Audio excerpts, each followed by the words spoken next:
Spider-Man Brand New Day has a unique opportunity. And what I mean by that is, it has the ability to either be the greatest Spider-Man film of all time or the worst. Here's why. Let's think about it. What Spider-Man movie is always talked about? What Spider-Man movie is almost every fan's favorite?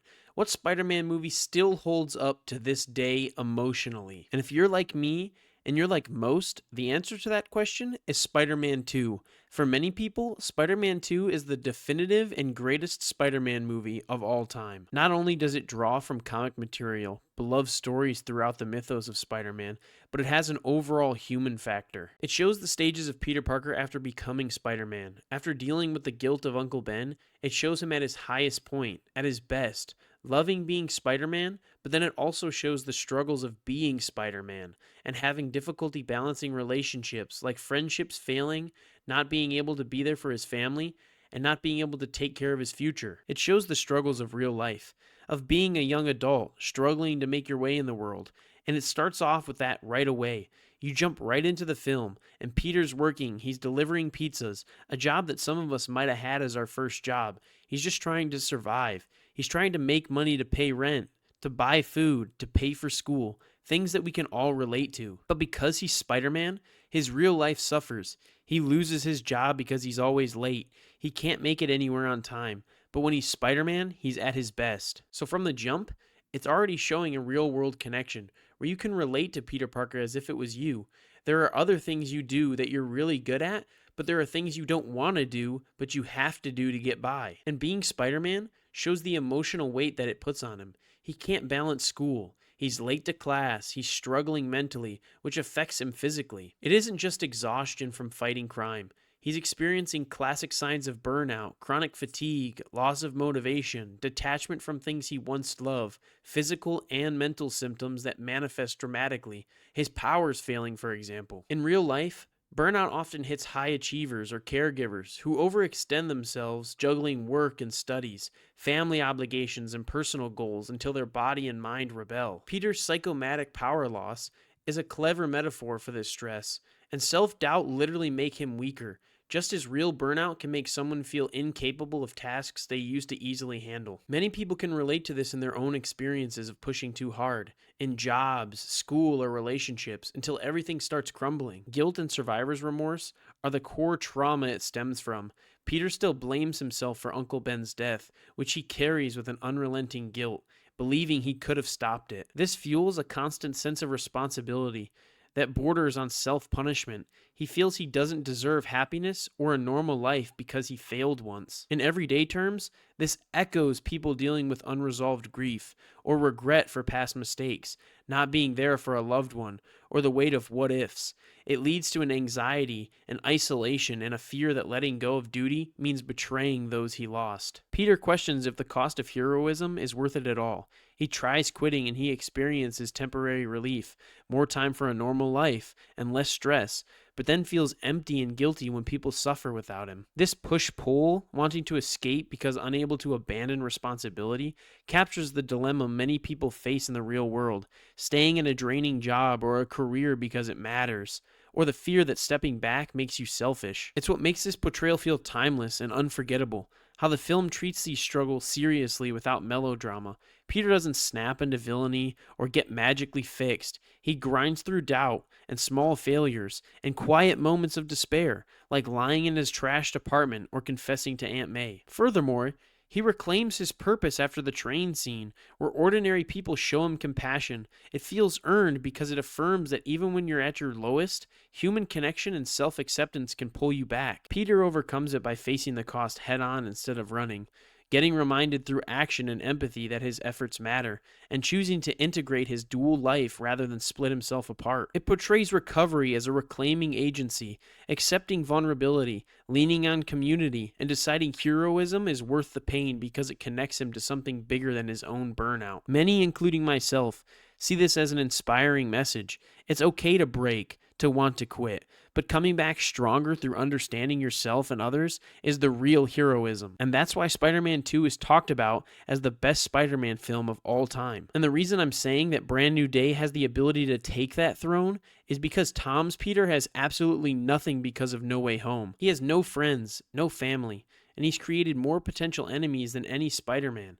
They will blame him for all the bad happening in the world, for the portals opening across New York, causing the chaos, making criminals rise up to take him down, believing that the city doesn't need him and he is causing more problems than solutions, including with his own personal life. With his identity being completely erased, he doesn't have anything. He won't have Ned to lean on for support, and he doesn't have the opportunities for school or to move up to gain experience in his career. He lost his relationship with MJ. He'll be watching her move on with her life without him, possibly starting her own, making choices without him, making new friends, finding a new love, all while he has to sit by and watch it all happen. And even if he says something to them, it won't be the same. He has to completely restart that connection. That memory he has of them no longer exists. It won't be the same as it was before, because those experiences that brought Ned and MJ and Peter closer in the first place never happened to them. And most of all, he has no family. There won't be an Aunt May for him to talk to. He can't get that motivational speech from Aunt May like she gave Tobey in Spider-Man 2. I believe there's a hero in all of us that keeps us honest, gives us strength, makes us noble. That's something that really had Tobey thinking in his movie, which Tom isn't going to have the opportunity to have. So now not only does he not have Tony Stark or that father guidance, he doesn't have any of the Avengers. He has no teachers, no friends, but he doesn't even have his family to go to. Someone who raised him, who knows his personality and his feelings better than anyone, which is going to force him to have to do everything on his own. Build his own relationships, build his own reputation, get himself through his own education, and navigate the world as a whole. So this unique opportunity gives Tom's Spider-Man the ability to be the most relatable, hardened, hurt, angry, and disorientated Peter Parker of them all. And there's an opportunity for him to overcome it, to capitalize on that arc and make this a very relatable story for people, which could make it a contender or surpass Spider-Man 2. The reason Spider-Man 2 is so memorable is not just for Peter Parker, but it's the Spider-Man moments as well. The train sequence, one of the most iconic sequences in Spider-Man history, and it's him going above and beyond to stop a train, his suit being damaged and putting his body on the line, struggling to fight Doc Ock, the web-swinging scenes as well, sequences that will live on in Spider-Man mythos as iconic events. And as of recording this, we're finally getting official teasers of the Spider-Man Brand New Day trailer, which I'm going to be playing clips of throughout this video, and as you can see, there's wrinkles in his suit, the CGI looks really good, it's pulling from comic book moments, which Spider-Man 2 does really well as well. We're getting the Amazing Fantasy 15 cover, seeing more and more practical effects, which is something that's so refreshing to see with Tom Holland's Spider-Man, because he's been so overly CGI'd. Every time he's wearing a suit, he's in the Iron Spider suit, and every time he's on screen, they just CGI over his practical suit. So seeing these changes makes you just feel like they're listening to the fans. It makes you feel like this has the ability to be the definitive Spider-Man movie. So if you take all those things into consideration, Peter Parker's arc, web-swinging sequences, action-packed fights, throwing in comic book references, using practical effects to not make it feel like a CGI slop fest.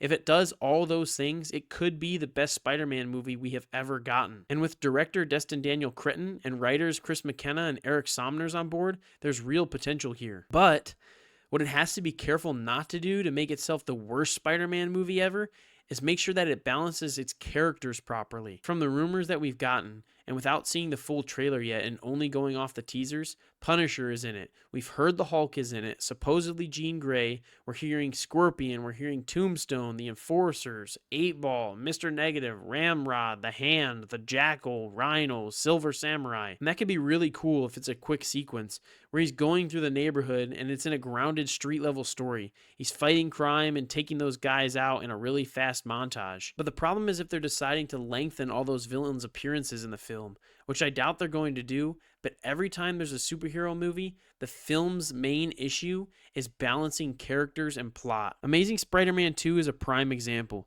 You had Electro, Rhino, Green Goblin, and Peter Parker's parents' backstory all attempted, which causes the movie to have an unfocused and bloated narrative, trying to do too many things at one time. So that's where I get a little afraid for Brand New Day. We have all these characters and a potential organic webbing subplot that are rumored to be introduced, and you're not going to have time to develop all those storylines in 2.5 hours. So if it's going to be a quick sequence where he's beating these guys up throughout the city, making him feel like the friendly neighborhood Spider-Man, great, I'm all for it. But pick a couple of characters, Focus on them, develop them, and don't try to overpack the movie. Control the story, give it a proper beginning, middle, and end. Another concern is the outside pressure from Disney and the MCU, and focusing on how are we going to incorporate Spider-Man into the next Avengers movies, because he's obviously going to be an integral part.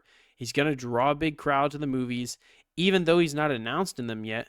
They will put him in for more revenue. He's included for sure, especially if people are expecting him to get the symbiote suit. So we don't want this to turn into an amazing Spider-Man 2 and pre-set up the Sinister Six before it's over. But we have the groundwork for what could be the greatest Spider-Man movie of all time.